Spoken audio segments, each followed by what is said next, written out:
जन्म और मृत्यु पंजीकरण संशोधन अधिनियम 2023 सुर्खियों में क्यों? हाल ही में जन्म और मृत्यु पंजीकरण संशोधन अधिनियम 2023 पारित किया गया है। यह जन्म और मृत्यु पंजीकरण अधिनियम 1960 को संशोधित करेगा। पृष्ठभूमि: जन्म और मृत्यु पंजीकरण अधिनियम 1969 के मुख्य उपबंधों पर एक नज़र। यह भारत में जन्म और मृत्यु के विनियमन और पंजीकरण का प्रावधान करता है।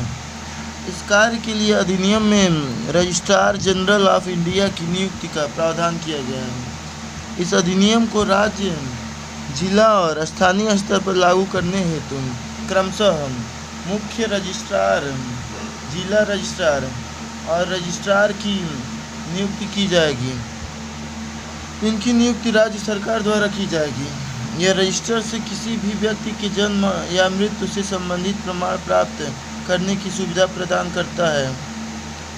घर में होने वाली जन्म या मृत्यु के संबंध में घर के मुखिया का यह कर्तव्य है कि वह आरजीआई को इसकी रिपोर्ट दें।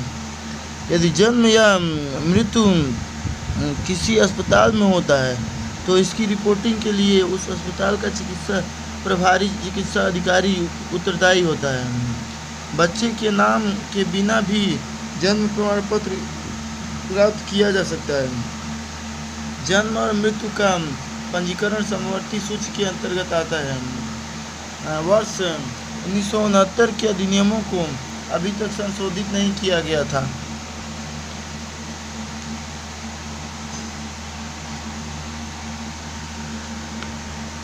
जन्म और मृत्यु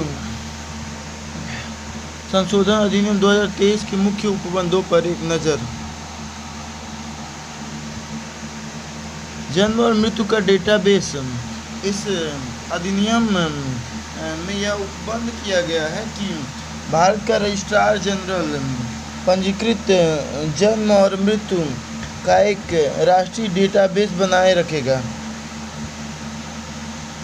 पंजीकृत जन्म एवं मृत्यु के आंकड़ों को राष्ट्रीय डेटाबेस के साथ साझा करने का दायित्व मुख्य रजिस्ट्रार और रजिस्ट्रार को सौंपा गया है। राज्य स्तर पर मुख्य रजिस्ट्रार भी एक ऐसा ही डेटाबेस बनाए रखेगा। इलेक्ट्रॉनिक प्रमाण पत्र अधिनियम के तहत जन्म एवं मृत्यु के प्रमाण पत्रों के डिजिटल पंजीकरण और इलेक्ट्रॉनिक वितरण का प्रावधान किया गया है। आधार से लिंक करना। जन्म पंजीकरण के मामले में माता पिता और सूचना देने वाले का आधार नंबर दर्ज किया जाएगा। कनेक्टिंग डेटाबेस अधिनियम के तहत यह प्रावधान किया गया है कि राष्ट्रीय डेटाबेस को जनसंख्या रजिस्ट्रार, मतदाता सूची, राशन कार्ड जैसे अन्य डेटाबेस तैयार करने या बनाए रखने वाले अन्य अधिकारियों को उपलब्ध कराया जा सकता है। अपील प्रक्रिया।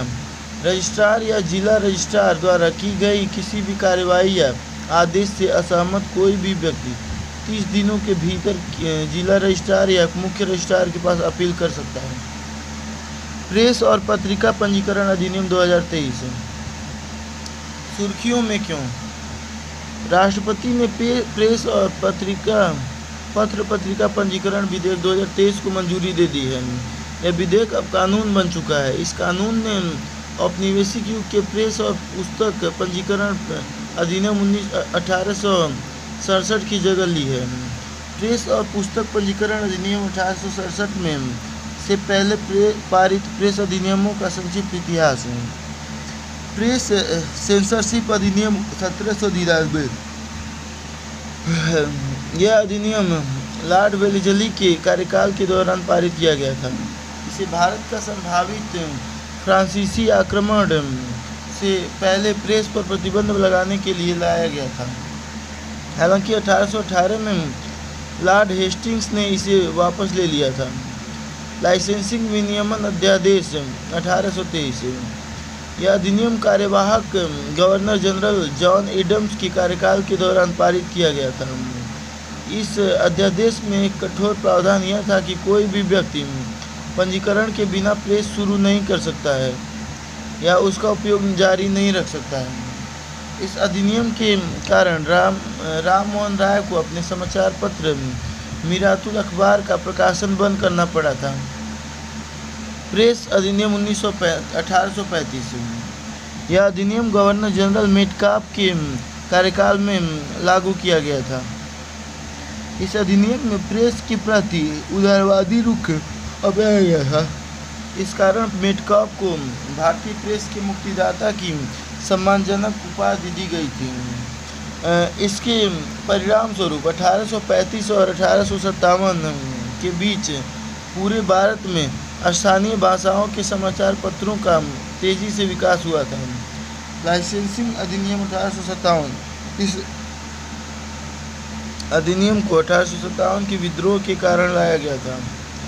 इससे पहले से मौजूद पंजीकरण प्रक्रिया को आगे बढ़ाया गया तथा लाइसेंस व्यवस्था की शुरुआत की गई थी।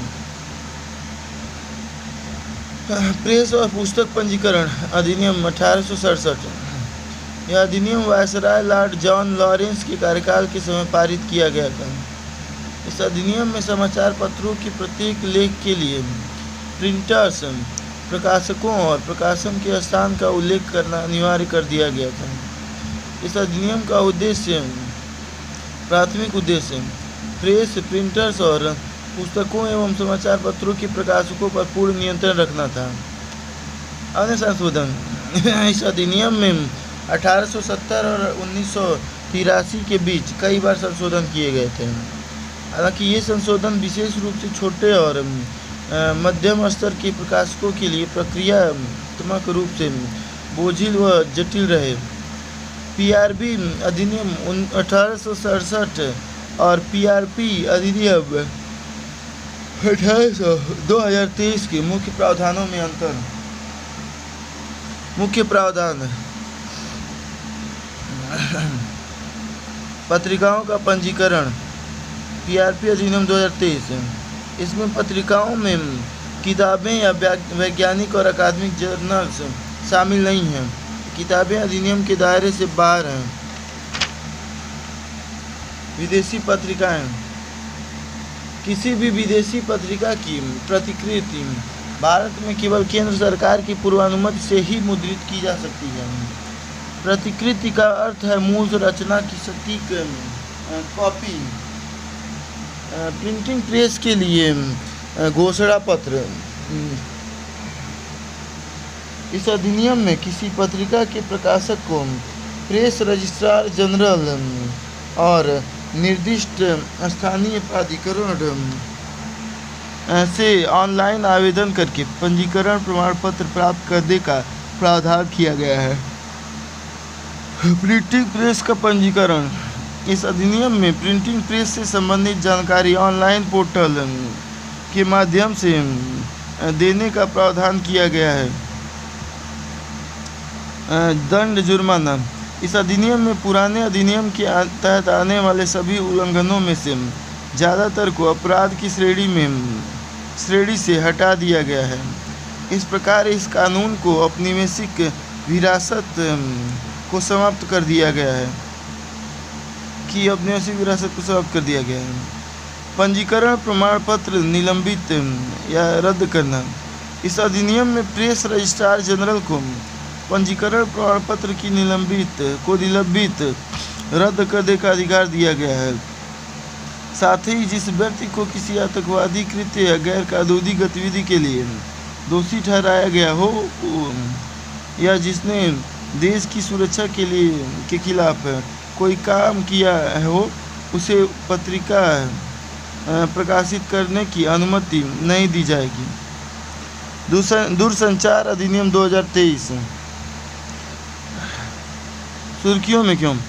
राष्ट्रपति ने दूरसंचार विधेयक 2023 को अपनी मंजूरी प्रदान कर दी है। यह विधेयक अब अधिनियम बन चुका है। इस विधेयक को 138 साल पुराने भारतीय टेलीग्राफ अधिनियम में परिवर्तन करने के लिए पेश किया गया था। अन्य संबंधित तथ्य। इस अधिनियम ने भारतीय टेलीग्राफ अधिनियम 1885, भारतीय वायरलेस टेलीग्राफी अधिनियम 1933 और तार यंत्र संबंधी तार यंत्र संबंधी तार गैरकानूनी कब्जा अधिनियम 1950 का स्थान लिया है। इस अधिनियम के माध्यम से भारतीय दूरसंचार विनियामक प्राधिकरण ट्राई अधिनियम 1997 में भी संशोधन किया गया है। यह नए अधिनियम के किए गए मुख्य प्रावधानों पर एक नज़र। स्पेक्ट्रम का आवंटन, दूरसंचार अधिनियम 2023। स्पेक्ट्रम का आवंटन नीलामी के माध्यम से किया जाएगा। हालांकि कुछ निर्धारित उपयोगों के लिए इसे प्रशासनिक आधार पर आवंटित किया जाएगा। निर्धारित उद्देश्यों में शामिल हैं राष्ट्रीय सुरक्षा एवं रक्षा, आपदा प्रबंधन, मौसम संबंधी पूर्वानुमान, परिवहन, उपग्रह सेवाएं।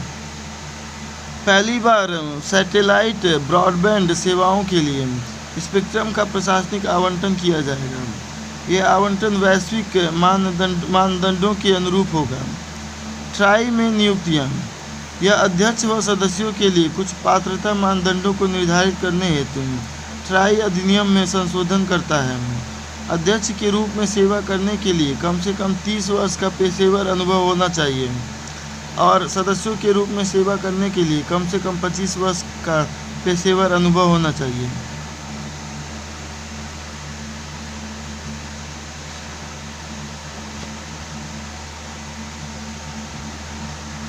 न्याय निर्णय की प्रक्रिया।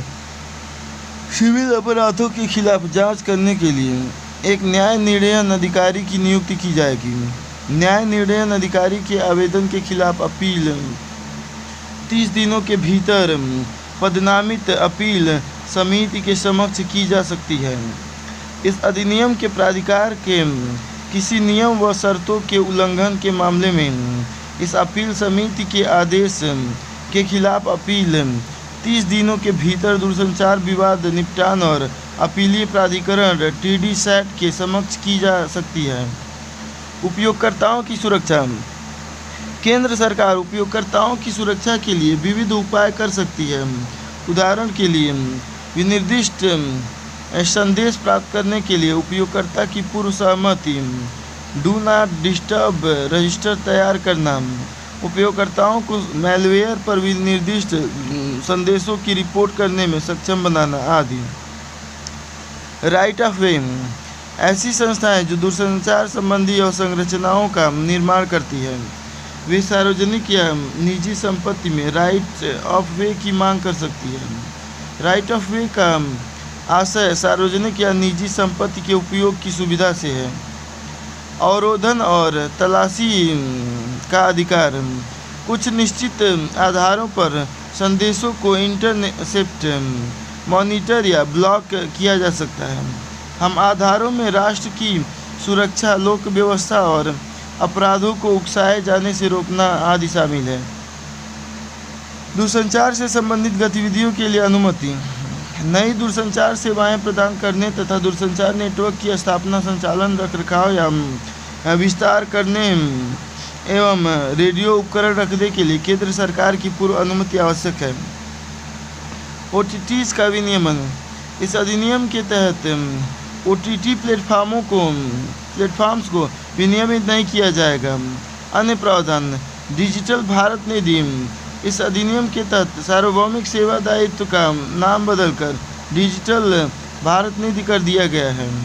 साथ ही दूरसंचार क्षेत्र में अनुसंधान और विकास के लिए इस निधि के उपयोग की अनुमति दी गई है। विश्वस्त स्रोत व्यवस्था। यह व्यवस्था 2020 में सीमा पार भारत चीन के सैनिकों के बीच हुई झड़पों के बाद अस्तित्व में आई है। 3. इस व्यवस्था के तहत शत्रु देशों से दूरसंचार उपकरणों के आयात का कानून रूप से प्रतिबंधित कर दिया गया है। Internet shutdown. सुर्खियों में क्यों?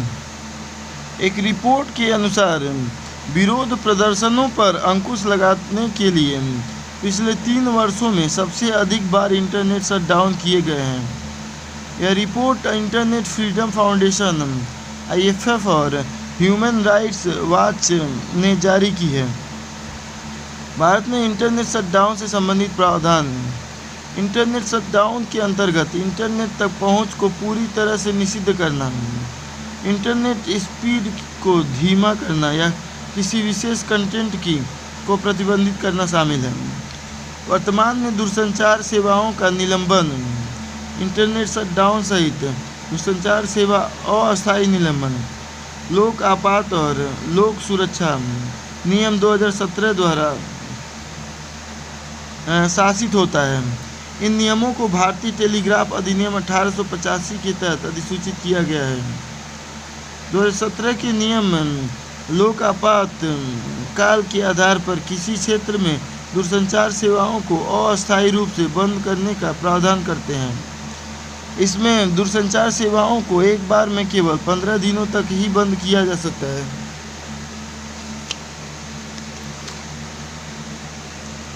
यह कानून केंद्रीय गृह मंत्रालय तथा केंद्र एवं राज्य स्तर के वरिष्ठ नौकरशाहों को दूरसंचार सेवाओं को शटडाउन करने का आदेश देने का अधिकार देता है। अनुराधा भसीन बनाम भारत संघवाद 2010 में सुप्रीम कोर्ट द्वारा प्रस्तावित प्रमुख दिशा निर्देश दूरसंचार सेवा अस्थायी निलंबन लोक आपात और लोक सुरक्षा नियम 2017 के तहत इंटरनेट सेवाओं को अनिश्चित काल के लिए निलंबित करने का आदेश अनुचित है। निलंबन का उपयोग केवल अस्थायी अवधि के लिए ही किया जा सकता है। निलंबन नियमों के तहत जारी किए गए इंटरनेट को निलंबित करने वाले किसी भी आदेश को आनुपातिकता के सिद्धांत का पालन करना चाहिए। साथ ही इस निलंबन को आवश्यक अवधि से आगे नहीं बढ़ाया जाना चाहिए।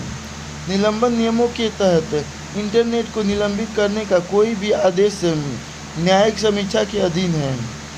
इसके अतिरिक्त न्यायालय ने यह भी कहा कि इंटरनेट के माध्यम से वाक व अभिव्यक्ति की स्वतंत्रता और व्यापार एवं वाणिज्य की स्वतंत्रता क्रमशः अनुच्छेद 19(1)(a) तथा अनुच्छेद 19(1)(g) के तहत संवैधानिक रूप से संरक्षित अधिकार है। अन्य महत्वपूर्ण सुर्खियां। केवल टेलीविजन नेटवर्क विनियमन अधिनियम 1995। सूचना और प्रसारण मंत्रालय ने केवल टेलीविजन नेटवर्क नियम 1994 में संशोधनों को अधिसूचित किया है। ये संशोधन केवल टेलीविजन नेटवर्क विनियमन अधिनियम 1995 के उन प्रावधानों के कार्यान्वयन के लिए कार्यात्मक तंत्र प्रदान करते हैं जिनमें कुछ कृत्यों को गैर आपराधिक घोषित किया गया है। संशोधनों का उद्देश्य वर्ष 1995 के केवल टेलीविजन नेटवर्क विनियमन अधिनियम को और अधिक व्यवसाय अनुकूल बनाना, निवेशकों का विश्वास बढ़ाना तथा ईज ऑफ डूइंग बिजनेस में वृद्धि करना। इस अधिनियम की धाराओं की फिर से समीक्षा की गई है। समीक्षा के बाद जन विश्वास प्रावधान संशोधन अधिनियम 2023 द्वारा कुछ प्रावधानों में वर्णित कृत्यों के लिए कठोर दंड को बदलकर जुर्माना आदि कर दिया गया है। कारावास से संबंधित प्रावधान की जगह अब मौद्रिक दंड और परामर्श व चेतावनी के रूप में कुछ अन्य गैर मौद्रिक सजा के प्रावधान किए गए हैं। अधिवक्ता संशोधन विधेयक 2023। संसद में अधिवक्ता संशोधन विधेयक 2023 को पारित कर दिया है। इस विधेयक के जरिए टाउटिंग के कृत्य को दंडनीय बनाया गया है। साथ ही विधि व्यवसायी अधिनियम 1879 के कुछ अप्रचलित प्रावधानों को निरस्त करने के भी उपबंध किए गए हैं। विधेयक में प्रावधान किया गया है कि प्रत्येक हाई कोर्ट और जिला न्यायाधीश टाउट्स की सूची तैयार और प्रकाशित कर सकते हैं। टाउट्स की सूची में नामित ऐसे व्यक्तियों को न्यायालय परिसर में प्रवेश करने से वर्जित किया जाएगा। टाउट एक प्रकार का ब्रोकर होता है जो क्लाइंट को भुगतान के बदले वकील उपलब्ध करवाता है। जांच आयोग अधिनियम 1952। केंद्र सरकार ने मणिपुर में हिंसा की घटनाओं की जांच करने के लिए एक जांच आयोग की गठन संबंधी अधिसूचना जारी की है। इसे जांच आयोग अधिनियम 1952 के अंतर्गत गठित किया गया है। यह अधिनियम केंद्र और राज्य सरकारों को लोक महत्व के निर्दिष्ट मामलों की जांच करने हेतु जांच आयोग गठित करने के लिए अधिकृत करता है। केंद्र सरकार संविधान की अनुसूची 7 की सूची 1 और 3 में उल्लिखित किसी भी प्रविष्टि से संबंधित किसी भी मामले की जांच के लिए एक आयोग गठित कर सकती है। राज्य सरकारें अनुसूची 7 की सूची 2 या 3 में उल्लिखित प्रविष्टियों के लिए आयोग गठित कर सकती है। जांच आयोग के पास सिविल कोर्ट के समान शक्तियां होती हैं।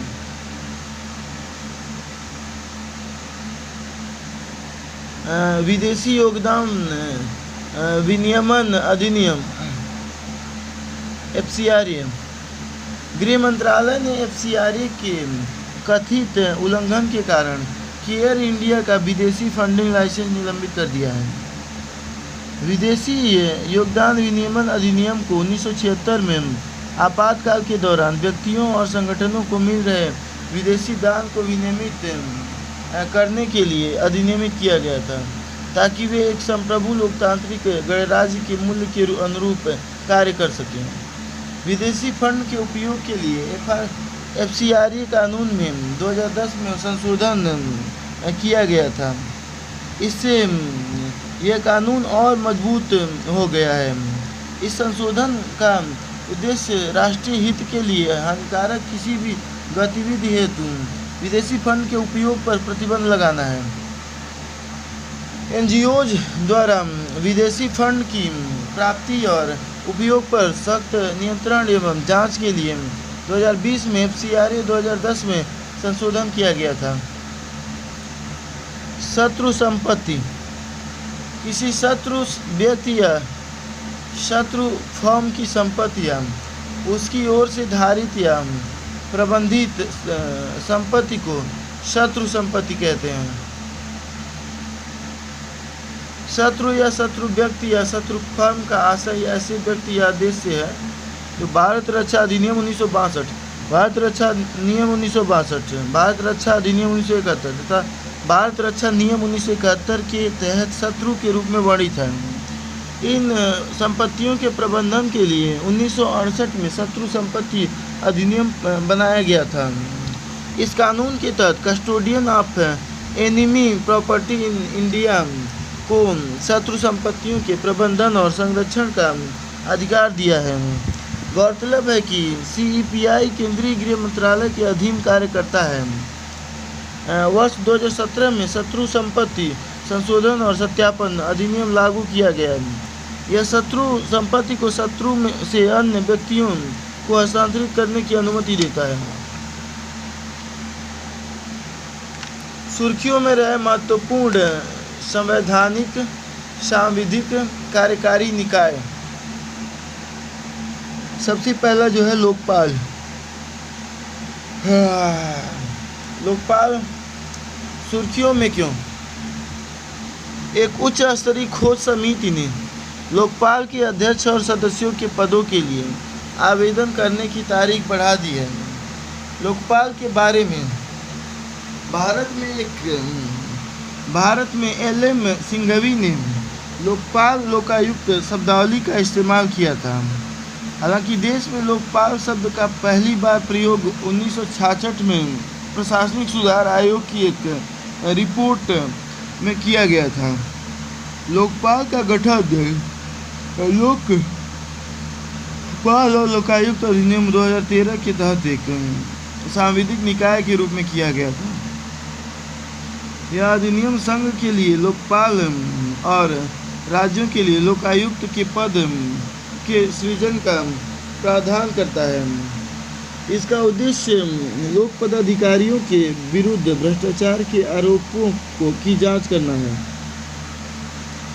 अधिनियम के अनुसार एक जांच निदेशक होगा जो संयुक्त सचिव के पद से नीचे नहीं होगा। इसकी नियुक्ति सरकार द्वारा की जाएगी। लोकपाल द्वारा भेजी गई शिकायतों की प्रारंभिक जांच करने का अधिकार केंद्रीय सतर्कता आयोग सीबीसी को दिया गया है। हालांकि 2019 में लोकपाल तो अस्तित्व में आ गया, लेकिन जांच निदेशक अभी तक नियुक्त नहीं किया गया है। लोकायुक्त संघ के लोकपाल के समान ही राज्यों में लोकायुक्त की नियुक्ति की जाती है। कुछ राज्यों में पहले ही लोकायुक्तों का गठन कर दिया गया है। उदाहरण के लिए 1971 में महाराष्ट्र और 1999 में केरल में। उनका अधिकार क्षेत्र मुख्यमंत्री, मंत्रियों, विधायकों, सभी राज्य सरकार के कर्मचारियों और कुछ निजी संस्थाओं, धार्मिक संस्थानों सहित पर होगा।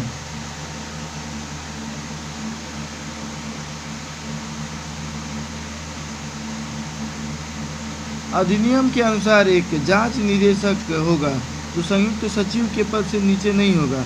इनकी नियुक्ति सरकार द्वारा की जाएगी। लोकपाल द्वारा भेजी गई शिकायतों की प्रारंभिक जांच करने का अधिकार केंद्रीय सतर्कता आयोग सीबीसी को दिया गया है। हालांकि 2019 में लोकपाल तो अस्तित्व में आ गया, लेकिन जांच निदेशक अभी तक नियुक्त नहीं किया गया है। लोकपाल और लोकायुक्त अधिनियम 2013। विशेषताएं, विवरण, संरचना। लोकपाल के तहत इसमें एक अध्यक्ष और अधिकतम 8 सदस्य शामिल होंगे। इनमें से 50% न्यायिक सदस्य होंगे और 50% अनुसूचित जाति, अनुसूचित जनजाति, अन्य पिछड़ा वर्ग, अल्पसंख्यकों एवं महिलाओं में से होंगे। कार्यकाल अध्यक्ष और सदस्यों को 5 वर्ष की अवधि या 10 वर्ष की आयु प्राप्त करने तक जो भी पहले हो के लिए नियुक्त किया जाता है। चयन समिति अध्यक्ष और सदस्यों को एक चयन समिति की सिफारिशों पर राष्ट्रपति द्वारा नियुक्त किया जाएगा। चयन समिति में प्रधानमंत्री, अध्यक्ष, लोकसभा अध्यक्ष, विपक्ष का नेता, भारत का मुख्य न्यायाधीश या उसके द्वारा नामित व्यक्ति और प्रतिष्ठित न्यायविद समिति के अन्य सदस्यों की सिफारिश के आधार पर राष्ट्रपति द्वारा नामित शामिल होंगे।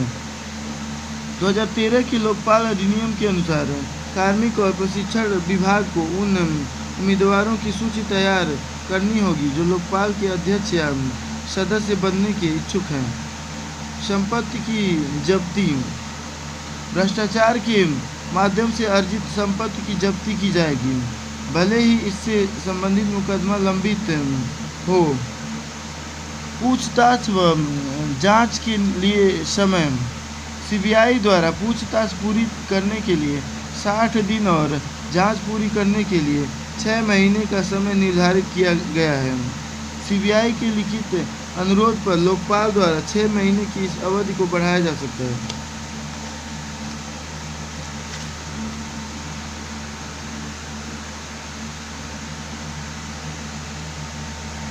सीबीआई के संबंध में शक्ति लोकपाल को इस अधिनियम के तहत उसके द्वारा जांच के लिए निर्देश किए गए मामलों के संबंध में सीबीआई पर अधीक्षण करने और निर्देश देने की शक्ति होगी। लोकपाल द्वारा संदर्भित मामलों की जांच कर रहे सीबीआई के अधिकारियों के स्थानांतरण के लिए लोकपाल को मंजूरी की आवश्यकता होगी। पद से हटाना लोकपाल के सदस्यों और अध्यक्ष को सुप्रीम कोर्ट की जांच के बाद राष्ट्रपति द्वारा हटाया जा सकता है। इसके लिए संसद के कम से कम 100 सदस्यों सांसदों द्वारा एक याचिका पर हस्ताक्षर किए जाने चाहिए।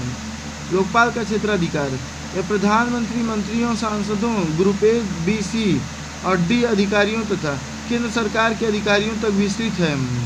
कोई भी संस्था या ट्रस्ट या निकाय जो 10 लाख रुपए से अधिक का विदेशी योगदान प्राप्त करता है। परिसीमन आयोग सुर्खियों में क्यों? सुप्रीम कोर्ट ने केंद्र सरकार को नए सिरे से परिसीमन आयोग गठित करने को कहा है। कोर्ट ने देश में अनुसूचित जाति और अनुसूचित जनजाति के रूप में निर्दिष्ट समुदायों का संविधान के अनुसार उचित प्रतिनिधित्व सुनिश्चित करने के लिए एक नया परिसीमन आयोग गठित करने को कहा है। परिसीमन आयोग के बारे में संविधान के अनुच्छेद 82 के तहत संसद परिसीमन अधिनियम पारित करती है। यह आयोग प्रत्येक जनगणना के बाद लोकसभा और राज्य विधानसभाओं के निर्वाचन क्षेत्रों, संख्या एवं सीमाओं के फिर से समायोजन के लिए उत्तरदायी है।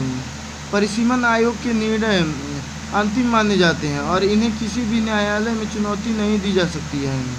इनके आदेशों की प्रतियां लोकसभा और संबंधित राज्य विधानसभा के समक्ष रखी जाती है। हालांकि वे इन आदेशों में कोई संशोधन नहीं कर सकती है। आयोग की संरचना: सुप्रीम कोर्ट का एक न्यायाधीश वर्तमान या सेवानिवृत्त अध्यक्ष के रूप में कार्य करता है। भारत का मुख्य निर्वाचन आयुक्त या उसके द्वारा नामित निर्वाचन आयुक्त सदस्य होता है। संबंधित राज्य का निर्वाचन आयुक्त भी सदस्य होता है। भारत में परिसीमन का कार्य स्वतंत्रता के बाद से 4 बार यानी 1952, 1963, 73 और 2002 में परिसीमन आयोग का गठन किया गया है। 1976 में 42वें संविधान संशोधन के जरिए 2000 के बाद की पहली जनगणना प्रकाशित होने तक परिसीमन के कार्य पर रोक लगा दी गई थी। 84वें संविधान संशोधन अधिनियम 2001 के परिसीमन पर रोक को 25 साल के लिए और बढ़ा दिया गया था। इसलिए अब 2026 के बाद की पहली जनगणना के आंकड़ों के आधार पर ही परिसीमन का कार्य किया जा सकता है। प्रवर्तन निदेशालय सुर्खियों में क्यों? हाल ही में सुप्रीम कोर्ट ने प्रवर्तन निदेशालय के निदेशक के कार्यकाल में किए गए विस्तार, तीसरे सेवा विस्तार को अवैध घोषित कर दिया है।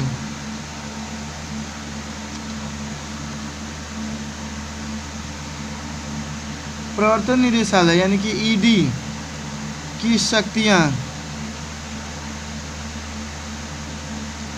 परिसंपत्तियों को जब्त करने की शक्ति, सम्मन जारी करने की शक्ति, ईडी को अन्वेषण, निरीक्षण, साक्ष्य जुटाने, समन जारी करने, जांच करने, आदेश जारी करने आदि के संबंध में एक सिविल न्यायालय के समान शक्ति प्राप्त है।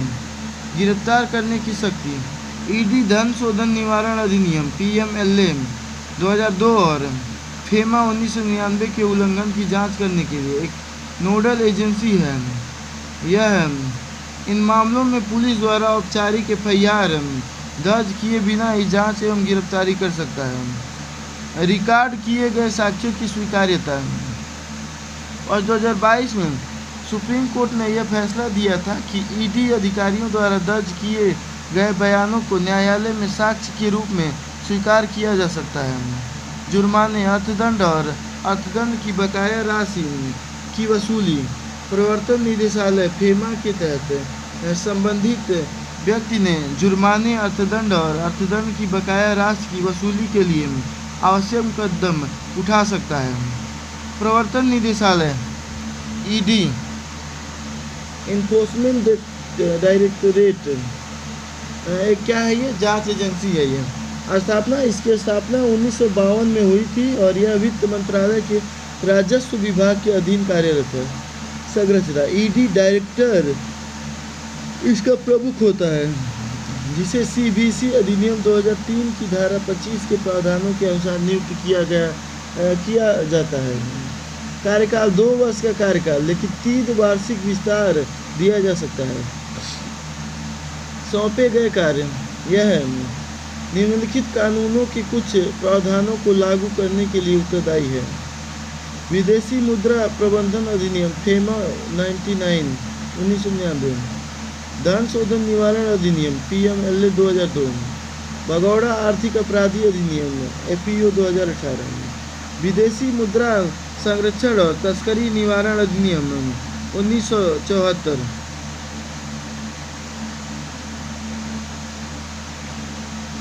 केंद्रीय जांच ब्यूरो CBI सुर्खियों में क्यों? तमिलनाडु सरकार ने राज्य में मामलों की जांच के लिए CBI को दी गई सामान्य सहमति को वापस ले लिया है। CBI किस तरह के मामलों की जांच करती है? भ्रष्टाचार विरोधी: ऐसे मामले आमतौर पर लोक अधिकारियों, केंद्र सरकार के कर्मचारियों के विरुद्ध पंजीकृत होते हैं।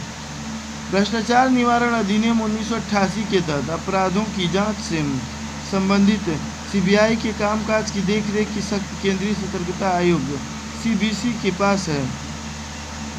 विशेष अपराध राज्य सरकारों के अनुरोध पर या सुप्रीम कोर्ट और हाई कोर्ट के आदेश पर भारतीय दंड संहिता के तहत गंभीर और संगठित अपराध की जांच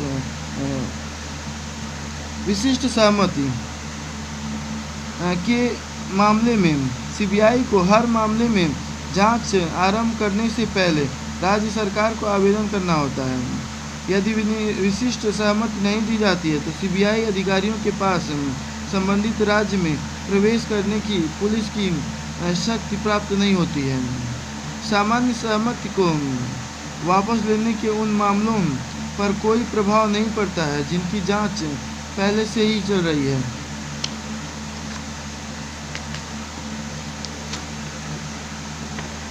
आर्थिक अपराध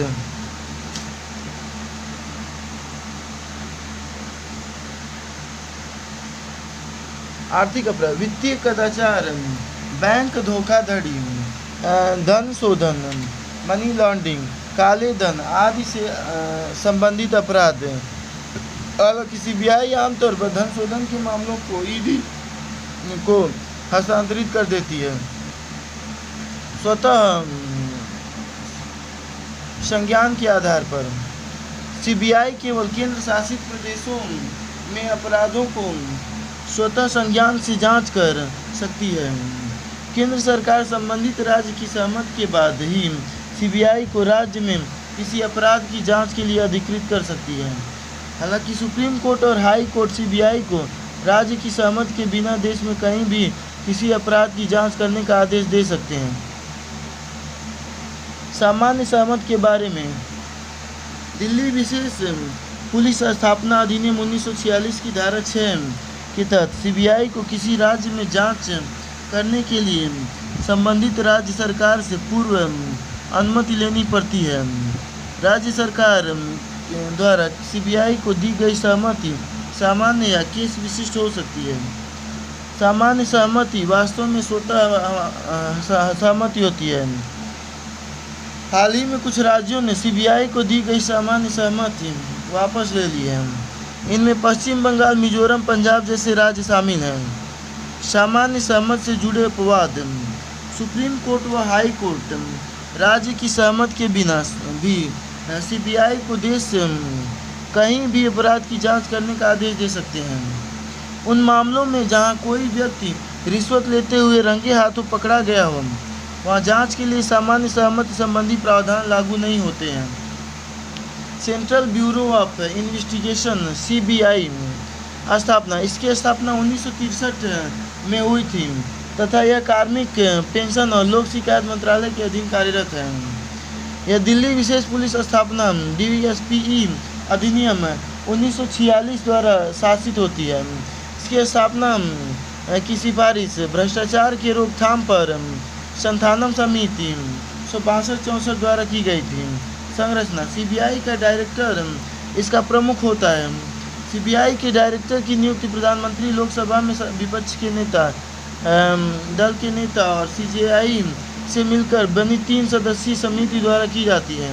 कार्यकाल 2 वर्ष का कार्यकाल, लेकिन 3 वार्षिक विस्तार दिया जा सकता है। कार्य, गहन जांच और अभियोजन के जरिए सार्वजनिक जीवन में भ्रष्टाचार से निपटना तथा आर्थिक एवं हिंसक अपराधों पर अंकुश लगाना, साइबर एवं एडवांस प्रौद्योगिकी से संबंधित अपराधों की रोकथाम में सहयोग करना, केंद्रीय सतर्कता आयोग सीबीसी और लोकपाल को सहायता प्रदान करना।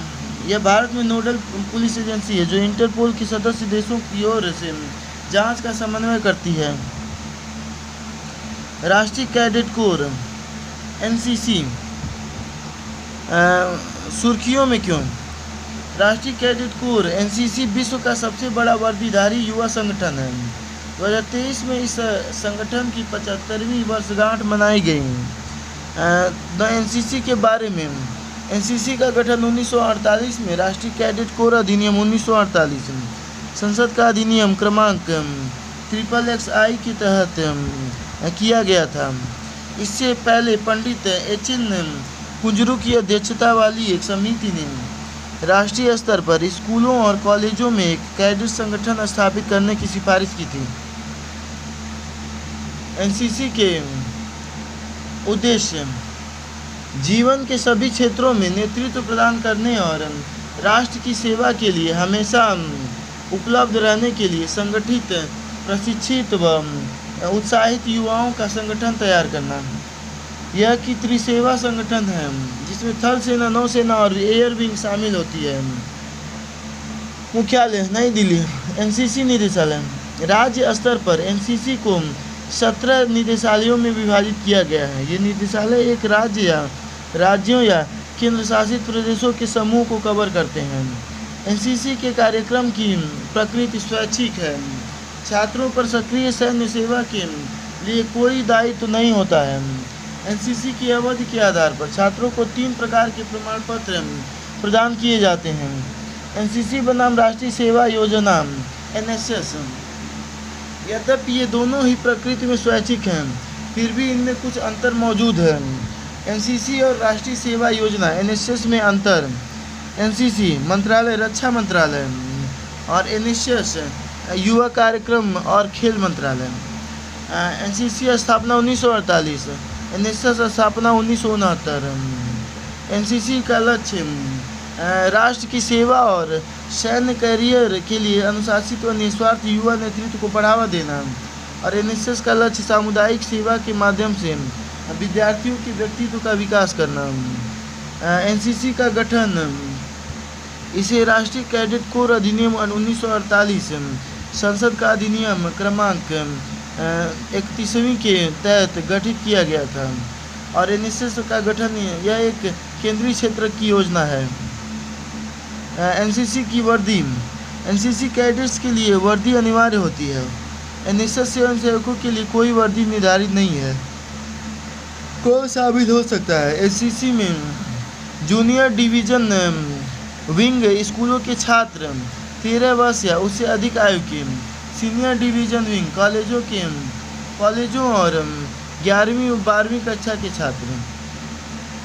एनएसएस 11वीं और 12वीं कक्षा के छात्र, तकनीकी संस्थान के छात्र, देश के कॉलेजों और विश्वविद्यालय स्तर पर स्नातक व स्नातकोत्तर स्तर के छात्र। अन्य इम्पोर्टेंट महत्वपूर्ण सुर्खियाँ। भारतीय प्रतिस्पर्धा आयोग रवनीत कौर सीसीआई के अध्यक्ष पद पर नियुक्त होने वाली पहली महिला हैं। भारतीय प्रतिस्पर्धा आयोग सांविधिक निकाय है। ये सीसीआई उत्पत्ति केंद्र सरकार ने प्रतिस्पर्धा अधिनियम 2002 के तहत 2003 में सीसीआई की स्थापना की थी। मंत्रालय सीसीआई कारपोरेट कार्य मंत्रालय का एक संबद्ध कार्यालय है। संरचना सीसीआई में केंद्र सरकार द्वारा नियुक्त एक अध्यक्ष और 6 सदस्य होते हैं। कार्य प्रतिस्पर्धा पर प्रतिकूल प्रभाव डालने वाली प्रथाओं को समाप्त करना, प्रतिस्पर्धा को बढ़ावा देना और उसे बनाए रखना, उपभोक्ताओं के हितों की रक्षा करना तथा भारत के बाजारों में व्यापार करने की स्वतंत्रता सुनिश्चित करना। राष्ट्रीय मानवाधिकार संस्थानों के वैश्विक गठबंधन। इसकी स्थापना 1993 में राष्ट्रीय मानवाधिकार संस्थानों की अंतर्राष्ट्रीय समन्वय समिति के रूप में की गई थी। इसका उद्देश्य मानवाधिकारों का प्रचार प्रसार और संरक्षण करना है। महासभा की सर्वोच्च विचार विमर्श करने वाली संस्था है। GANHRI की सर्वोच्च विचार विमर्श वाली संस्था है। ब्यूरो राष्ट्रीय मानवाधिकार संस्थानों के वैश्विक गठबंधन की कार्यकारी समिति है। इसमें कुल 16 सदस्य देश शामिल हैं। इनमें राष्ट्रीय मानवाधिकार संस्थानों के वैश्विक गठबंधन के क्षेत्रीय नेटवर्क अफ्रीका, अमेरिका, उत्तर व दक्षिण एशिया प्रशांत और यूरोप प्रत्येक से 4-4 सदस्य शामिल हैं। मुख्यालय जिनेवा स्विट्जरलैंड में है। नियुक्ति संबंधी मंत्रिमंडलीय समिति। एससीसी ने स्पेशल प्रोटेक्शन ग्रुप SPG के निदेशक पद पर नियुक्ति को मंजूरी प्रदान कर दी है। SPG प्रधानमंत्री की सुरक्षा के लिए जिम्मेदार है। एससीसी के बारे में एससीसी केंद्रीय सचिवालय सार्वजनिक उद्यमों, बैंकों और वित्तीय संस्थानों के सभी उच्च स्तरीय पदों पर नियुक्ति से जुड़े निर्णय लेती है। एसीसी की अध्यक्षता प्रधानमंत्री करते हैं। केंद्रीय गृह मंत्री भी एसीसी में एक सदस्य के रूप में शामिल होते हैं। पत्र सूचना कार्यालय यानी कि पीआईबी, बहुत नाम सुने होंगे आप। हाल ही में पत्र सूचना कार्यालय पीआईबी की 100वीं वर्षगांठ मनाई गई। पत्र सूचना कार्यालय पीआईबी गैर सांविधिक निकाय है। पीआईबी के बारे में, यह प्रिंट और इलेक्ट्रॉनिक मीडिया को सरकार की नीतियों, कार्यक्रमों आदि से जुड़ी सूचनाएं उपलब्ध कराने वाली भारत सरकार की नोडल एजेंसी है। उत्पत्ति, इसे वर्ष 1999 में तत्कालीन ब्रिटिश सरकार के अधीन एक अस्थायी प्रकोष्ठ के रूप में स्थापित किया गया था। वर्ष 1923 में इस कार्यालय को ब्यूरो ऑफ पब्लिक इंफॉर्मेशन के रूप में अस्थायी स्वरूप दिया गया था। इसे 1946 में पीआईबी का वर्तमान नाम दिया गया। वर्ष 1947 के बाद यह सूचना और प्रसारण मंत्रालय का एक विभाग बन गया। संरचना, इसकी स्थापना, इसकी अध्यक्षता प्रधान महानिदेशक मीडिया और संचार द्वारा की जाती है। उसकी सहायता के लिए एक महानिदेशक और 8 अतिरिक्त महानिदेशक होते हैं। कार्य, यह सरकार और मीडिया के बीच एक इंटरफेस के रूप में कार्य करता है तथा मीडिया में प्रदर्शित की जा रही लोगों की प्रतिक्रिया पर सरकार को फीडबैक देने का काम भी करता है। National centre for good governance NCGC ने मालदीव के सिविल सेवकों के 24वें बैच का प्रशिक्षण पूरा कर लिया है। National centre for good governance. उत्पत्ति, इसे कार्मिक लोक शिकायत और पेंशन मंत्रालय के तहत 2014 में स्थापित किया गया था। शासी निकाय, इसकी अध्यक्षता कैबिनेट सचिव करता है। कार्य, यह गवर्नेंस, नीतिगत सुधारों, क्षमता निर्माण आदि क्षेत्रों में कार्य करता है। साथ ही भारत तथा अन्य विकासशील देशों के सिविल सेवकों को और तकनीशियनों को प्रशिक्षण भी प्रदान करता है। गुड गवर्नेंस, सुशासन को बढ़ावा देने वाली सर्वोत्तम पद्धतियों, पहलों और कार्यप्रणाली पर जानकारी के राष्ट्रीय भंडार के रूप में कार्य करता है। राष्ट्रीय जांच एजेंसी या राष्ट्रीय अन्वेषण अभिकरण NIA ने लंदन में भारतीय उच्चायोग पर हमले में शामिल लोगों का पता लगाने के लिए अलग अलग स्थानों पर तलाशी ली है। NIA का गठन 26/11 हमले के बाद NIA अधिनियम 2008 द्वारा किया गया था। यह एक संघीय आतंकवाद रोधी एजेंसी है। यह भारत के किसी भी हिस्से में आतंकवादी गतिविधि का स्वतः संज्ञान ले सकती है। NIA संशोधन अधिनियम 2019 ने NIA को अंतर्राष्ट्रीय संधियों और अन्य देशों के घरेलू कानूनों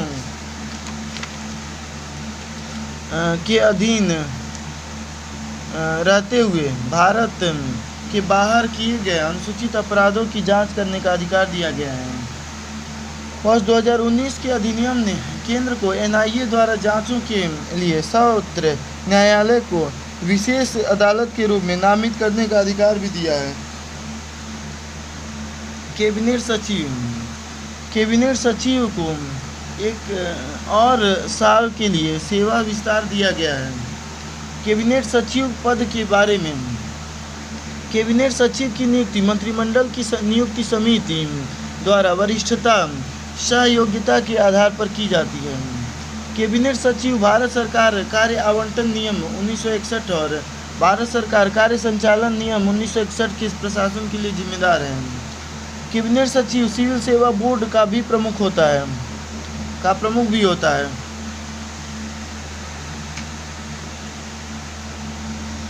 शासन के महत्वपूर्ण पहलू, मिशन कर्मयोगी सुर्खियों में क्यों? कार्मिक लोक शिकायत और पेंशन मंत्रालय ने सुशासन दिवस पर मिशन कर्मयोगी का विस्तारित संस्करण शुरू किया।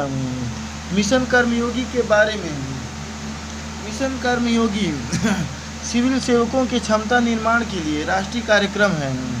इसका उद्देश्य नए भारत के विजन के अनुसार भविष्य के लिए तैयार फ्यूचर रेडी सिविल सेवा का निर्माण करना है। ये निम्नलिखित गुणों वाली सिविल सेवा होगी। सुशासन दिवस, नहीं पहले ये पढ़ लेते हैं। सिविल सेवा होगी सही दृष्टिकोण वाली सिविल सेवा। इसके तहत सिविल सेवकों को इनोवेटिव, पेशेवर इत्यादि बनाने पर ध्यान दिया जाएगा।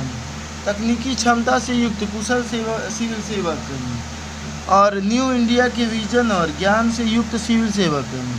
मिशन कर्मयोगी प्लेटफॉर्म पर शुरू की गई नई सुविधाएं। माई आई गोट, यह व्यक्तिगत अधिकारी को ध्यान में रखकर तैयार किया गया प्रशिक्षण पाठ्यक्रम है। मिश्रित कार्यक्रम, इसमें सभी स्तरों पर प्रशिक्षण के तरीकों तक समान पहुंच सुनिश्चित की जाएगी। इसमें ऑफलाइन कक्षा पाठ्यक्रमों को ऑनलाइन लर्निंग घटकों के साथ एकीकृत किया जाएगा। विकास, variable and immersive Karmayogi advance support, एक केंद्रीय सचिवालय में कार्यरत सिविल सेवकों के प्रबंधन के लिए नया मिश्रित शिक्षण कार्यक्रम है। क्यूरेटेड कार्यक्रम, यह कार्यक्रम मंत्रालयों, विभागों और प्रशिक्षण संस्थानों की विविध लर्निंग आवश्यकताओं को पूरा करता है। 12 डोमेन विशिष्ट क्षमता निर्माण ई लर्निंग पाठ्यक्रम विकसित किए गए हैं। केंद्रीय सिविल सेवा आचरण नियम 1964 के नियम 14 में निजी निकायों और संस्थानों में सरकारी कर्मचारियों द्वारा पुरस्कारों की स्वीकृति के संबंध में निर्देश जारी किए गए हैं। केंद्रीय सिविल सेवा आचरण नियम 1964 भारत में सरकारी कर्मचारियों के आचरण को नियंत्रित करते हैं। सुशासन दिवस, यह दिवस पूर्व प्रधानमंत्री स्वर्गीय श्री अटल बिहारी वाजपेयी के सम्मान में प्रतिवर्ष 25 दिसंबर को मनाया जाता है। इस दिवस को मनाने की शुरुआत 2014 में हुई थी। यह दिवस नागरिक केंद्रित, कुशल और पारदर्शी शासन व्यवस्था को बढ़ावा देने तथा सेवा वितरण में सुधार लाने के लिए मनाया जाता है। मिशन कर्मयोगी के 6 स्तंभ हैं। नीतिगत फ्रेमवर्क, संस्थागत फ्रेमवर्क, क्षमतागत framework, digital learning framework, integrated government online training Karmayogi platform, e मानव संसाधन प्रबंधन प्रणाली, निगरानी और मूल्यांकन फ्रेमवर्क। कर्मयोगी प्रारंभ, कर्मयोगी एक ऑनलाइन ओरिएंटेशन कार्यक्रम है।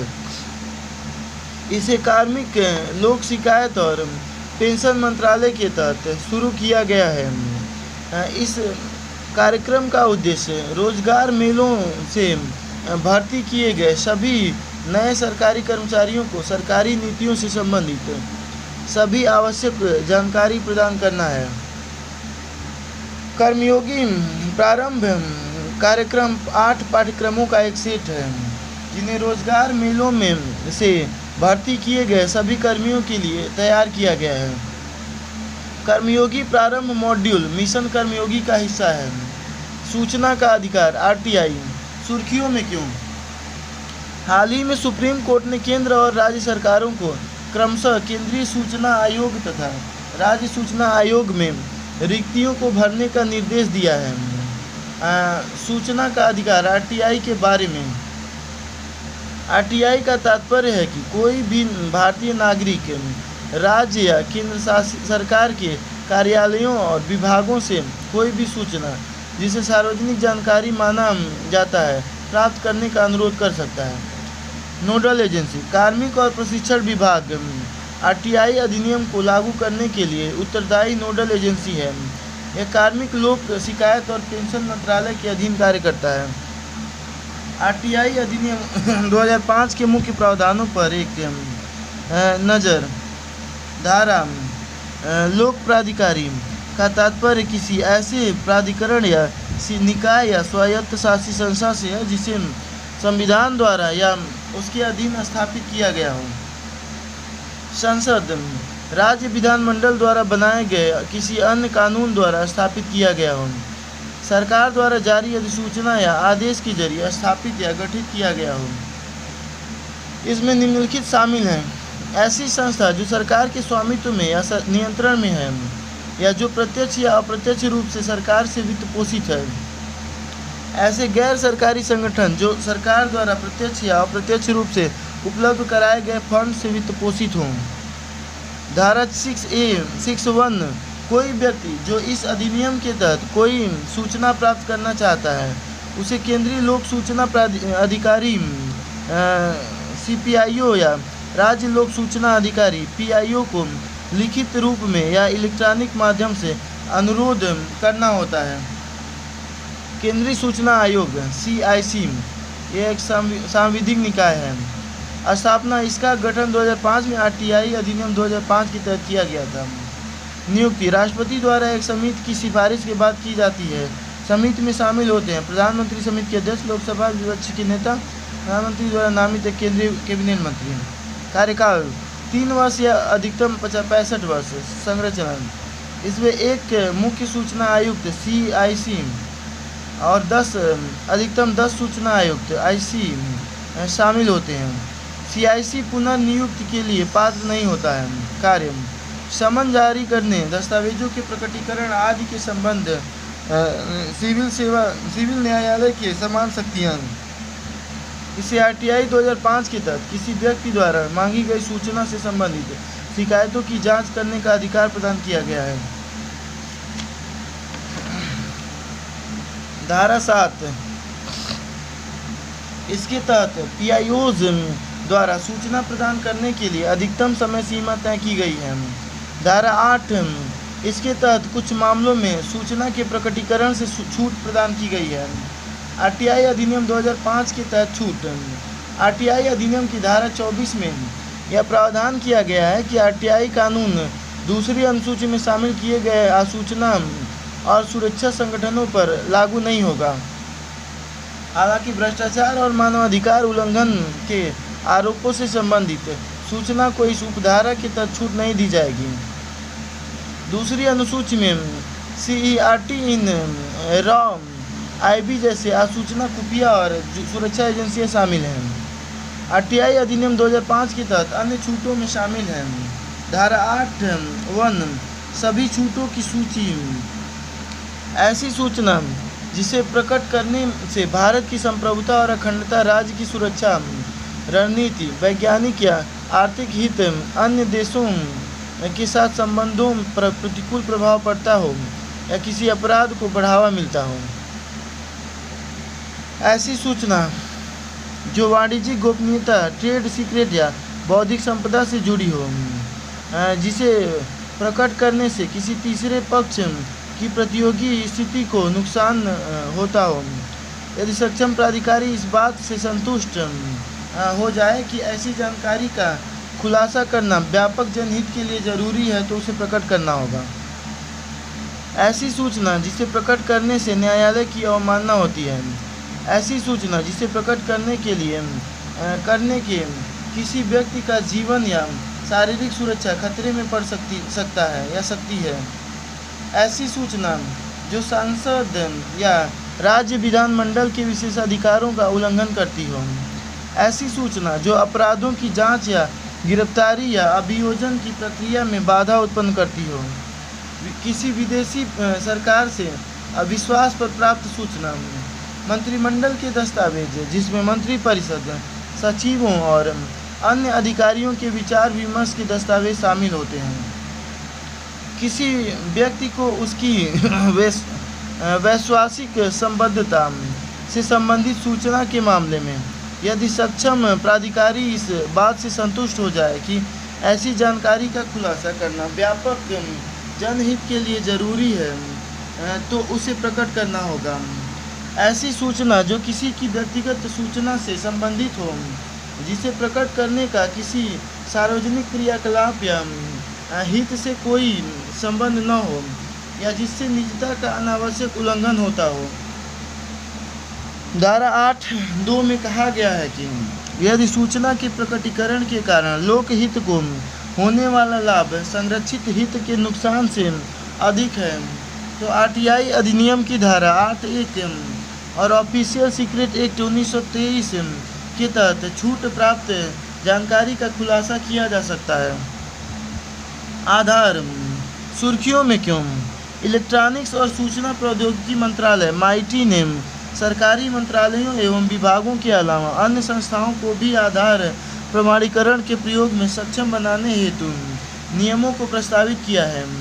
इसका प्रस्ताव नागरिकों को प्रदान की जाने वाली सेवाओं के वितरण को और अधिक बेहतर बनाने के लिए किया गया है।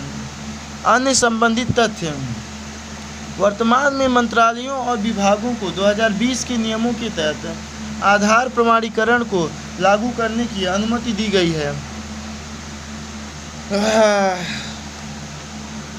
यह अनुमति सुशासन के हित में, सार्वजनिक धन के रिसाव को रोकने, नवाचार को सक्षम बनाने तथा ज्ञान का प्रसार करने जैसे उद्देश्यों की पूर्ति हेतु दी गई है।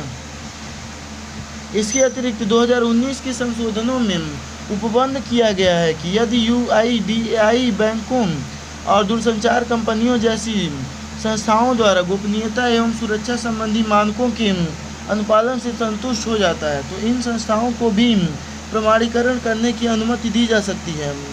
अब यह प्रस्तावित किया गया है कि मंत्रालय या विभाग के अलावा कोई भी संस्था जो आधार प्रमाणीकरण का उपयोग करना चाहती है उसे केंद्र या राज्य स्तर पर संबंधित मंत्रालय विभाग को अपना प्रस्ताव प्रस्तुत करना होगा। प्रमुख प्रौद्योगिकी विशेषताएं: बायोमेट्रिक्स आधारित डुप्लीकेशन। वर्तमान में बायोमेट्रिक सेवा प्रदाता डुप्लीकेशन के लिए 10 फिंगरप्रिंट और 2 आइरिस के साथ साथ अन्य बायोमेट्रिक विशेषता के रूप में चेहरे की छवि का भी उपयोग कर रहे हैं। बायोमेट्रिक्स धोखाधड़ी का पता लगाना। वर्तमान में BSPs नामांकन के दौरान मिश्रित बायोमेट्रिक्स, गलत उंगलियों, गैर मानवीय उंगलियों, कृत्रिम उंगलियों, आइरिस की उल्टी छवियों और आँखों को बंद करने आदि का पता लगा सकते हैं। आधार अधिनियम की संवैधानिकता। न्यायमूर्ति KS पुट्टास्वामी बनाम भारत संघवाद। आधार वित्तीय एवं अन्य सब्सिडी लाभ और सेवाओं का लक्षित वितरण अधिनियम 2016 को सुप्रीम कोर्ट में चुनौती दी गई थी। इस चुनौती का आधार अधिनियम को धन विधेयक के रूप में पारित करना और इसलिए इस प्रक्रिया में संसद के ऊपरी सदन को महत्व नहीं दिया जाना था। KS पुट्टास्वामी वाद से जुड़े निर्णय। 2018 में सुप्रीम कोर्ट ने आधार अधिनियम की संवैधानिकता की पुष्टि की थी। कोर्ट के निर्णय के मुख्य निष्कर्ष: इस अधिनियम को संसद द्वारा सक्षम रूप से पारित किया गया था, भले ही इसे धन विधेयक के रूप में पारित किया गया हो। यह अधिनियम भारतीय संविधान के अनुच्छेद 14, 15, 19 और 21 के तहत प्रदत्त मौलिक अधिकारों का उल्लंघन नहीं करता है। समाज कल्याण योजनाओं को लाभ प्राप्त करने के लिए आधार अनिवार्य होगा। इसे लोगों पर बैंक खाता खुलवाने या मोबाइल या इंटरनेट कनेक्शन के लिए एक अनिवार्य शर्त के रूप में नहीं थोपा जा सकता है। आधार की विशिष्टता। आधार 12 अंकों की एक विशिष्ट संख्या है। किसी भी नागरिक के पास इसकी डुप्लीकेट संख्या नहीं हो सकती है क्योंकि यह उनके व्यक्तिगत बायोमेट्रिक्स से जुड़ी होती है।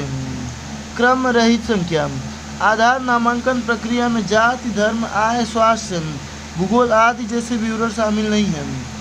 व्यापक प्रौद्योगिकी अवसंरचना। UID की अवसंरचना ओपन और स्केलेबल है। इसमें नागरिक का डेटा केंद्रीय रूप से भंडारित किया जाता है।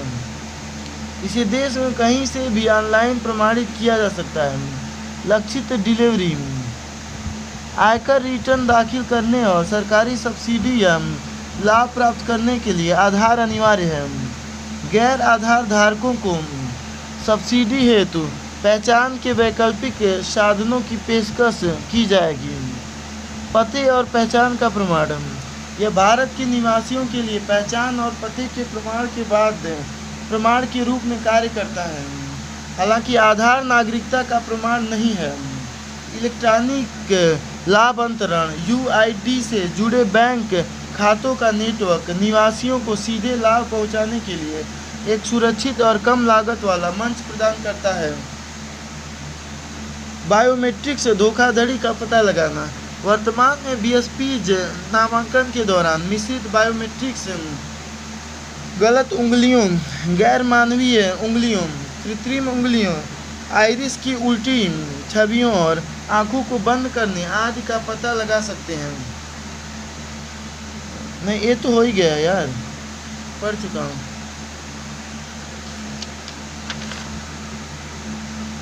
भारतीय विशिष्ट पहचान प्राधिकरण unique identification authority of India UIDAI एक सांविधिक निकाय है। उत्पत्ति: इसे इलेक्ट्रॉनिक्स और सूचना प्रौद्योगिकी मंत्रालय MeitY के अंतर्गत भारत सरकार द्वारा आधार अधिनियम 2016 के प्रावधानों के तहत स्थापित किया गया था। कार्य: विशिष्ट पहचान संख्या अर्थात आधार जारी करना, आधार के सभी चरणों का संचालन और प्रबंधन करने सहित आधार का नामांकन और प्रमाणीकरण करना, व्यक्तियों को आधार संख्या जारी करने हेतु नीति, प्रक्रिया और प्रणाली विकसित करना, व्यक्तियों की पहचान संबंधी जानकारी और प्रमाणीकरण रिकॉर्ड की सुरक्षा सुनिश्चित करना। ऑनलाइन गेमिंग का विनियमन सुर्खियों में क्यों? हाल ही में इलेक्ट्रॉनिक्स और सूचना प्रौद्योगिकी मंत्रालय MeitY ने IT नियम अथवा सूचना प्रौद्योगिकी मध्यवर्ती दिशा निर्देश और डिजिटल मीडिया आचार संहिता नियम 2021 में संशोधन किया है। अन्य संबंधित तथ्य: इन संशोधनों का उद्देश्य ऑनलाइन गेम और सरकारी कार्य से संबंधित नकली या झूठी भ्रामक जानकारी के संबंध में ऑनलाइन गेमिंग और सोशल मीडिया मध्यवर्तियों द्वारा अधिक व्यापक स्तर पर उचित सूचनाओं का प्रसार करना है। IT नियम 2021 और इसके संशोधनों को सूचना प्रौद्योगिकी अधिनियम 2000 की धारा 87 के तहत लाया गया है। सोशल मीडिया मध्यवर्तियों को विनियमित करने के लिए IT नियम 2021 को लागू किया गया था। ऑनलाइन गेमिंग पर नियमों की मुख्य विशेषताएं, स्पष्ट परिभाषाएं। ऑनलाइन गेम का अर्थ इंटरनेट के माध्यम से खेला जाने वाला एक गेम है और इसे खेलने के लिए एक उपयोगकर्ता को कंप्यूटर संसाधन या मध्यवर्ती का सहारा लेना होता है। ऑनलाइन गेमिंग मध्यवर्ती का अर्थ किसी भी ऐसे मध्यवर्ती से है जो अपने कंप्यूटर संसाधन के उपयोगकर्ताओं को एक या अधिक ऑनलाइन गेम खेलने में सक्षम बनाता है। मध्यवर्तियों की भूमिका: किसी भी ऐसे ऑनलाइन गेम को होस्ट, प्रकाशित या साझा नहीं करने के लिए पर्याप्त प्रयास करना जो उपयोगकर्ता को नुकसान पहुंचा सकता है, अर्थात जिसे केंद्र सरकार द्वारा नामित ऑनलाइन गेमिंग स्वविनियामक निकायों द्वारा अनुमत ऑनलाइन गेम के रूप में सत्यापित नहीं किया गया है। मध्यवर्ती को यह भी सुनिश्चित करना होगा कि प्लेटफॉर्म पर विज्ञापन या स्थानापन्न विज्ञापन या ऐसे ऑनलाइन गेम का प्रचार जो कि एक अनुमत ऑनलाइन गेम नहीं है को होस्ट नहीं किया जाता है। OGI पर अतिरिक्त दायित्व: संशोधित नियमों के तहत OGI को रियल मनी के लेन देन से जुड़े ऑनलाइन गेम के संबंध में अतिरिक्त दायित्व सौंपे गए हैं। इनमें निम्नलिखित शामिल हैं: ऐसे गेम्स पर स्वविनियामक निकाय द्वारा सत्यापन चिन्ह प्रदर्शित करना, अपने उपयोगकर्ताओं को जमा धन निकालने या भुगतान के लिए नीति के बारे में सूचित करना, उपयोगकर्ताओं के KYC विवरण प्राप्त करना और तृतीय पक्षों द्वारा उपयोगकर्ताओं को क्रेडिट नहीं देना या उनका वित्त पोषण नहीं करना। एक से अधिक SRBs ऑनलाइन गेम को अनुमत के रूप में सत्यापित करने के उद्देश्य से MeitY कई SRBs को अधिसूचित कर सकता है।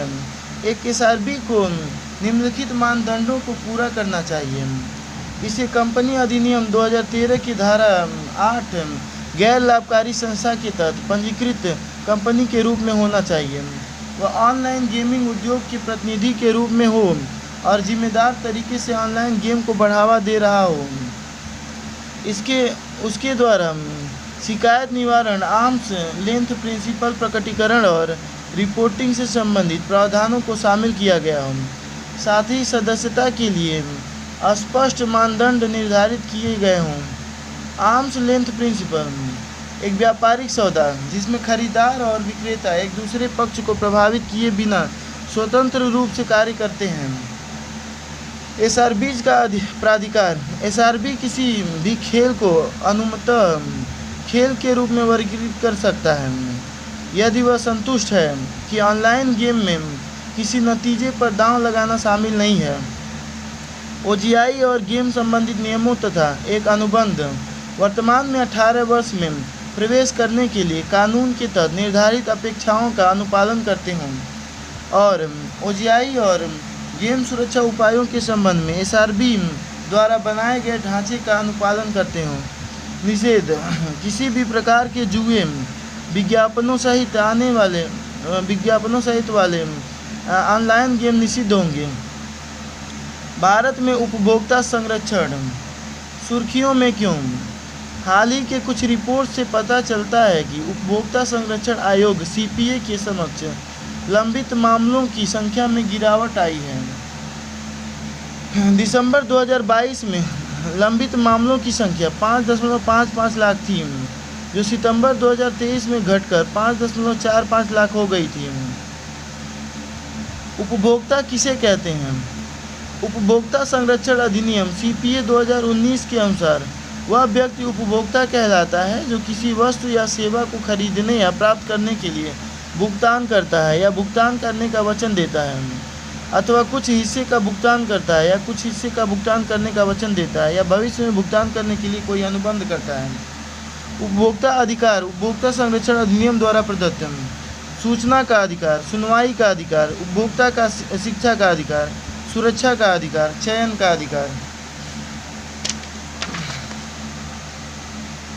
यह इलेक्ट्रॉनिक माध्यमों से या टेली शॉपिंग अथवा डायरेक्ट सेलिंग या मल्टी लेवल मार्केटिंग के जरिए खरीदे गए प्राप्त ऑफलाइन और ऑनलाइन दोनों तरह के लेन देन पर लागू होता है।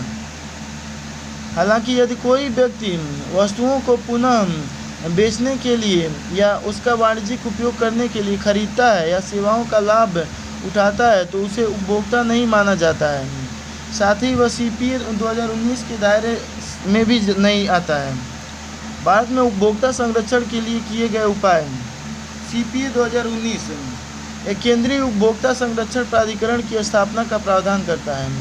उपभोक्ता संरक्षण जिला आयोग, राज्य आयोग और राष्ट्रीय आयोग के क्षेत्र अधिकार क्षेत्र नियम 2021 उपभोक्ता विवादों का सरल, शीघ्र और वहनीय समाधान प्रदान करने के लिए सीपीए 2019 में राष्ट्रीय, राज्य और जिला स्तर पर 3 स्तरीय अर्ध न्यायिक तंत्र के गठन का प्रावधान किया गया है। कॉन्फोनेट प्रोजेक्ट इस देश में उपभोक्ता मंचों का कंप्यूटरीकरण करने और कंप्यूटर नेटवर्किंग के लिए शुरू किया गया है।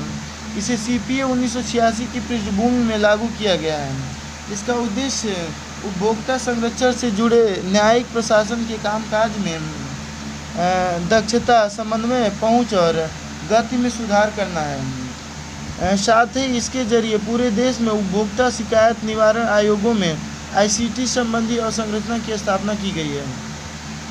एकीकृत शिकायत निवारण तंत्र इनग्राम पोर्टल, इसे उपभोक्ता मामलों के विभाग के तत्वाधान में जागरूकता पैदा करने, सलाह देने और उपभोक्ता संबंधी शिकायतों का निवारण करने हेतु विकसित किया गया है। इसके अतिरिक्त यह उपभोक्ता संबंधी शिकायतों को दर्ज करने के लिए एक केंद्रीय रजिस्ट्री के रूप में भी कार्य करता है।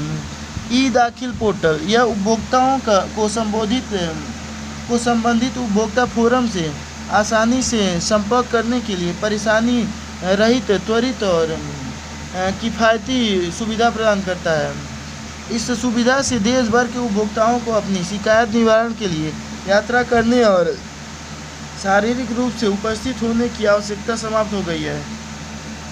प्रमाणन चिन्ह प्रदान करना, यह गुणवत्ता मानकों के संबंध में उपभोक्ताओं को सुरक्षा प्रदान करता है तथा उनके प्रति उन्हें जागरूक करता है। सेलिब्रिटीज, इन्फ्लुएंसर्स और वर्चुअल इन्फ्लुएंसर्स के लिए दिशा निर्देश। सुर्खियों में क्यों? हाल ही में भारतीय विज्ञापन मानक परिषद ने डिजिटल मीडिया में इन्फ्लुएंसर्स द्वारा किए जाने वाले विज्ञापनों हेतु व्यापक दिशा निर्देश जारी किए हैं। अन्य संबंधित तथ्य: ये दिशा निर्देश भ्रामक विज्ञापनों और भ्रामक विज्ञापनों के समर्थनों की रोकथाम दिशा निर्देश 2022 का विस्तार है। उपभोक्ता मामलों का विभाग सक्रिय रूप से इन दिशा निर्देशों की निगरानी और कार्यान्वयन करेगा। यह विभाग उपभोक्ता मामले, खाद्य और सार्वजनिक वितरण मंत्रालय के अधीन है। नए दिशा निर्देशों का उल्लंघन करने पर इन्फ्लुएंसर्स को उपभोक्ता संरक्षण अधिनियम 2019 के तहत दंडित किया जा सकता है।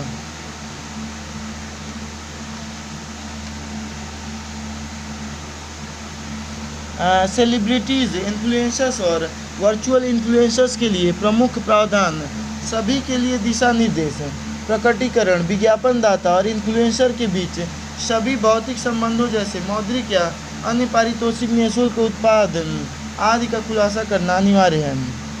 इसका उल्लेख ईमानदारी एवं स्पष्ट रूप से किया जाना चाहिए ताकि एक औसत उपभोक्ता को भी इसके बारे में स्पष्ट जानकारी प्राप्त हो सके। विज्ञापन, प्रायोजित सहभागिता और भुगतान युक्त प्रचार जैसी शब्दावलियों का प्रयोग किया जा सकता है। इन्हें हैशटैग या हेडलाइन टेक्स्ट के रूप में दर्शाया जाना चाहिए। यथोचित उत्तरदायित्व: विज्ञापनकर्ताओं को गहन समीक्षा करने और यह सुनिश्चित करने के लिए प्रोत्साहित किया जाता है कि वे विज्ञापन के लिए किए गए दावों को प्रमाणित करने की स्थिति में हैं। उन्हें किसी उत्पाद या सेवा का विज्ञापन करने से पहले उसका उपयोग या अनुभव करना होगा। इन्फ्लुएंसर को झूठे, भ्रामक या अतिरंजित दावे करने से बचना चाहिए। स्वास्थ्य से संबंधित इन्फ्लुएंसर के लिए प्रमाणीकरण के बारे में बताना: प्रमाणित चिकित्सकों और स्वास्थ्य एवं फिटनेस विशेषज्ञों को जानकारी साझा करते समय या प्रचार करते समय यह बताना होगा कि वे प्रमाणित स्वास्थ्य, फिटनेस विशेषज्ञ एवं चिकित्सा व्यवसायी हैं। डिस्क्लेमर: विज्ञापनकर्ताओं को यह सुनिश्चित करना होगा कि दर्शक उनकी विज्ञापनकर्ताओं यानी कि पुष्टि को पेशेवर चिकित्सा सलाह, निदान या उपचार के विकल्प के रूप में नहीं देखें। इन्फ्लुएंसर के लिए पंजीकरण: भारतीय प्रतिभूति और विनिमय बोर्ड सेबी में पंजीकरण के बाद ही वे बैंकिंग, वित्तीय सेवाओं और बीमा जैसे विषयों पर निवेश संबंधी सलाह दे सकते हैं। अन्य वित्तीय इन्फ्लुएंसर के पास भी उचित प्रमाण पत्र होने चाहिए, जैसे कि भारतीय बीमा विनियामक और विकास प्राधिकरण (IRDA) के प्राप्त लाइसेंस। भ्रामक विज्ञापनों और भ्रामक विज्ञापनों के समर्थन की रोकथाम दिशा निर्देश 2022। मुख्य दिशा निर्देश: सरोगेट विज्ञापनों पर रोक: उन वस्तुओं या सेवाओं के लिए कोई सरोगेट विज्ञापन नहीं किया जाएगा जिनका विज्ञापन निषिद्ध या प्रतिबंधित है, जैसे अल्कोहल ब्रांड, सोडा, संगीत का विज्ञापन करते हैं। बच्चों को लक्षित करने पर प्रतिबंध: बच्चों की अनुभवहीनता का फायदा उठाने वाले विज्ञापनों पर प्रतिबंध लगा दिया गया है। जुर्माना: इस दिशा निर्देशों का उल्लंघन होने पर उपभोक्ता संरक्षण अधिनियम 2019 और कानून के अन्य प्रासंगिक प्रावधानों के तहत जुर्माना लगाया जा सकता है। केंद्रीय उपभोक्ता संरक्षण प्राधिकरण (CCPA) विनिर्माताओं, विज्ञापनदाताओं और विज्ञापनकर्ताओं पर 10 लाख रुपए तक का जुर्माना लगाया जा सकता है। इसके बाद के उल्लंघनों के लिए 50 लाख रुपए तक का जुर्माना लगाया जा सकता है। अनुसूचित जनजाति और अन्य परंपरागत वन निवासी वन अधिकारों की मान्यता अधिनियम 2006 या वन अधिकार अधिनियम यानी कि FRA सुर्खियों में क्यों? हाल की एक रिपोर्ट के अनुसार राज्यों ने वन अधिकार अधिनियम FRA के तहत वन भूमि संबंधी लगभग 40% दावों को खारिज कर दिया है। वन अधिकार अधिनियम FRA 2006 के बारे में वन में निवास करने वाले जनजातियों, समुदायों, FDSTs और अन्य परंपरागत वनवासियों को निवास के लिए या जीविका के लिए वन संसाधनों के अधिकारों को मान्यता देता है।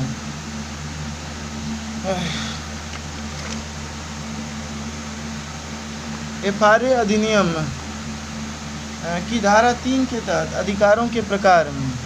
व्यक्तिगत वन अधिकार, इसके अंतर्गत व्यक्तिगत या साझा रूप में वन भूमि पर निवास करने या जीविका हेतु स्वयं खेती करने का अधिकार प्रदान किया गया है। सामुदायिक वन अधिकार, यह वन निवासी समुदायों के सभी प्रथागत और परंपरागत भूमि उपयोग अधिकारों को पुनर्बहाल करने का प्रावधान करता है। ध्यातव्य है कि इस अधिकार का प्रयोग गांव की परंपरागत या प्रथागत सीमाओं के भीतर किया जाएगा, भले ही वनों का स्वामित्व, वर्गीकरण और आकार जैसा भी हो। सामुदायिक वन संसाधन प्रबंधन अधिकार, इसके तहत गांव की सीमा के भीतर या बाहर पारंपरिक रूप से संग्रह किए जाने वाले लघु वनोपजों के स्वामित्व, संग्रह करने के लिए पहुंच, उनका उपयोग और निपटान का अधिकार प्रदान किया गया है। नोडल एजेंसी, इस अधिनियम के अनुसार इसके कार्यान्वयन की जिम्मेदारी राज्य सरकारों के अनुशासित प्रदेशों के प्रशासनों की है। ग्राम सभा की भूमिका, ग्राम सभा को व्यक्तिगत या सामुदायिक वन अधिकारों अथवा दोनों की प्रकृति और सीमा निर्धारित करने की प्रक्रिया शुरू करने का अधिकार प्राप्त है। भूमि स्वत्व अधिकार, भूमि पर मालिकाना हक, यह अधिनियम भूमि पर किसी व्यक्ति या परिवार या समुदाय के अधिकारों को मान्यता प्रदान करता है, हालांकि भूमि पर किया गया दावा 4 हेक्टेयर से अधिक का नहीं होना चाहिए। एफआरए के तहत प्रदान किया गया भूमि पर मालिकाना हक एक कानूनी अधिकार है। इस अधिनियम के तहत प्रदत्त भूमि अधिकार वंशानुगत एफआरए की धारा 4 है। हालांकि इन अधिकारों का न तो हस्तांतरण किया जा सकता है, न ही स्वामित्व में परिवर्तन किया जा सकता है। स्थानीय विकास के लिए वन भूमि के उपयोग का अधिकार, यह अधिकार स्कूलों, औषधालयों या अस्पतालों, आंगनवाड़ी केंद्रों इत्यादि की स्थापना के लिए प्रदान किया जाएगा। संरक्षित क्षेत्र, एफआरए के प्रावधान राष्ट्रीय उद्यानों, वन्य जीव अभयारण्यों और टाइगर रिजर्व में भी लागू होते हैं। यह अधिनियम जैव विविधता और सांस्कृतिक विविधता से संबंधित बौद्धिक संपदा अधिकारों एवं पारंपरिक ज्ञान के संरक्षण के लिए महत्वपूर्ण है। त्रिस्तरीय मंजूरी प्रक्रिया, ग्राम सभा वन अधिकार से जुड़े दावों के लिए आवेदन प्राप्त करने और इसे सत्यापित करके पूरी प्रक्रिया शुरू करने वाला प्राथमिक प्राधिकरण है। ग्राम सभा के निर्णय से असहमत व्यक्ति अनुमंडल स्तरीय समिति के समक्ष अपील दायर कर सकता है। एसडीएलसी के निर्णय से असहमत कोई भी व्यक्ति जिला स्तरीय समिति के समक्ष अपील कर सकता है। रिकॉर्ड ऑफ फॉरेस्ट राइट्स या वन अधिकार अभिलेख पर डीएलसी का निर्णय अंतिम और बाध्यकारी होगा। जनजातियों को मिले कानूनी और संवैधानिक सुरक्षा पाए। एफआरए की धारा, एफआरए मतलब वन संसाधन एक्ट, ऐसे कुछ, वन फॉरेस्ट रिसोर्स एक्ट, संरक्षण जो भी हो। एफआरए की धारा 3 का 1A, यह वन में निवास करने वाले जनजातीय समुदायों, एफडीएसटीज और अन्य परंपरागत वनवासियों, ओटीएफडीज को निवास के लिए या जीविका के लिए स्वयं खेती करने हेतु वन भूमि को धारित करने और उसमें रहने का अधिकार देती है। अनुच्छेद 244 यह अनुसूचित क्षेत्र से संबंधित है। जनजातीय समुदाय से संबंधित महत्वपूर्ण न्यायिक निर्णय, ओडिशा माइनिंग बनाम भारत संघ 2013 वाद, सुप्रीम कोर्ट ने निर्देश दिया था कि किसी क्षेत्र की ग्राम सभा को अपने क्षेत्र से संबंधित परियोजना के बारे में निर्णय लेने का अधिकार होगा। त्रिस्तरीय मंजूरी प्रक्रिया, ग्राम सभा वन अधिकार से जुड़े दावों के लिए आवेदन प्राप्त करने और इसे सत्यापित करके पूरी प्रक्रिया शुरू करने वाला प्राथमिक प्राधिकरण है। ग्राम सभा के निर्णय से असहमत व्यक्ति अनुमंडल स्तरीय समिति के समक्ष अपील दायर कर सकता है। एसडीएलसी के निर्णय से असहमत कोई भी व्यक्ति जिला स्तरीय समिति डीएलसी के समक्ष अपील कर सकता है। रिकॉर्ड ऑफ फॉरेस्ट राइट्स या वन अधिकार अभिलेख पर डीएलसी का निर्णय अंतिम और बाध्यकारी होगा। अन्य महत्वपूर्ण सुर्खियां। ई शासित राज्य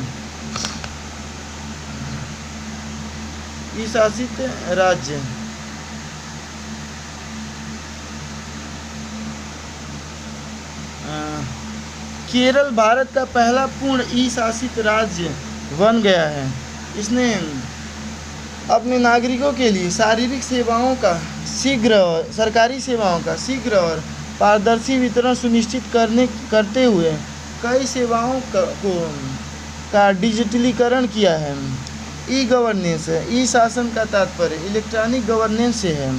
यह गवर्नेंस को बढ़ावा देने के उद्देश्य से वाइड एरिया नेटवर्क, इंटरनेट और मोबाइल कंप्यूटिंग जैसी सूचना संचार प्रौद्योगिकी का उपयोग करता है।